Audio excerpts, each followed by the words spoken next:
With reference to the Ryotwari settlement, consider the following statements. The Ryotwari settlement system was introduced in British India by Thomas Munro and Alexander Reed.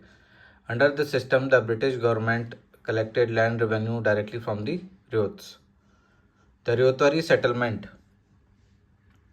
was a land revenue system introduced in British India by Thomas Munro and Alexander Reed. Hence, statement 1 is correct.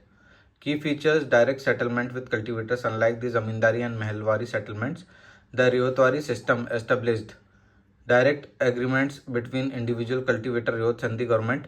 Individual landholdings: the system recognized individual peasants Ryots as the owners of their land, unlike the Zamindari system, which granted large estates to landlords. Ryots had direct control over their holdings. Direct revenue collection: the British government collected land revenue directly from the Ryots, eliminating intermediaries such as landlords or zamindars. Hence, statement 2 is correct. Fixed assessment: the revenue demand was fixed at a certain rate per unit of land area cultivated rather than being based on the crop yield or other factors. Permanent settlement: in theory, revenue rates was fixed permanently, providing some stability to Ryots. However, in practice, revisions were often made. Exploitation: under Ryotwari settlement, high and arbitrary revenue Ryots were forced to pay exorbitant taxes that often exceeded the value of their crops. This led to widespread indebtedness and poverty. No security of tenure. Ryots had no guaranteed rights to their land. The British government could seize land for non-payment of taxes for any other reason. This made Ryots vulnerable to eviction and landlessness. Absence of land consolidation: Ryots often owned fragmented and scattered plots of land, making cultivation inefficient and reducing their income. Intermediaries and corruption: British officials often relied on intermediaries to collect taxes, who often exploited Ryots through bribery and extortion. Inability to invest in land: high taxes and short-term tenures discourage Ryots from investing in improving the productivity of their land. Question 6. तो ये जो मेरा रियोट्स वाला इससे पहले वाला question था, मेरा सही था रोहित वाली सेटलमेंट के बारे में. Question 6. Consider the following statements with reference to the Indian capitalist attitude towards the civil disobedience movement.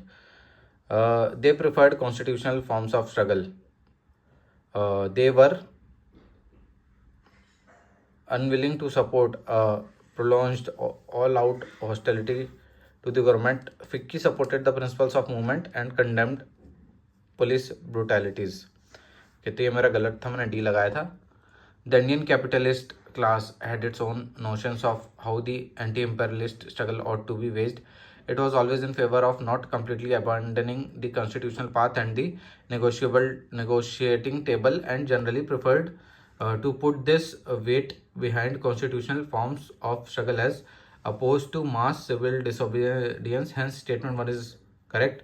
This was due to several reasons. There was the fear that mass civil disobedience, especially if it was prolonged, would unleash forces which could turn the movement revolutionary in social sense, that is, threaten capitalism itself. Whenever the movement was seen to be getting too dangerous in this sense, the capitalists tried their best to bring the movement back to a phase of constitutional opposition.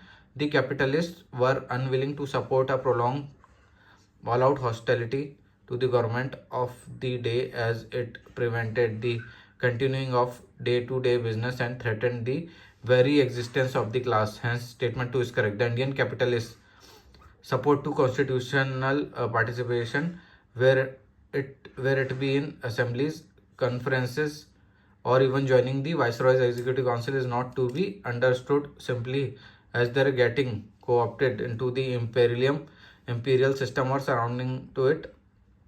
They saw all this as a forum for maintaining an effective opposition, fearing that boycotting these forums completely would help back black lags and elements who did not represent the nation to, without any opposition, easily pass measures which could severely affect the Indian economy and the capitalist class. However, there was no question of unconditionally accepting reforms or participating in conferences or assemblies. The capitalists were the capitalists were to participate on their own terms with no compromise on fundamentals, firmly rejecting offers of cooperation which fell below their own anti-minimum national demands. They believed that complete neutrality would be suicidal. So Ficky supported the principles of the movement and condemned police brutalities. Hence, statement 3 is correct.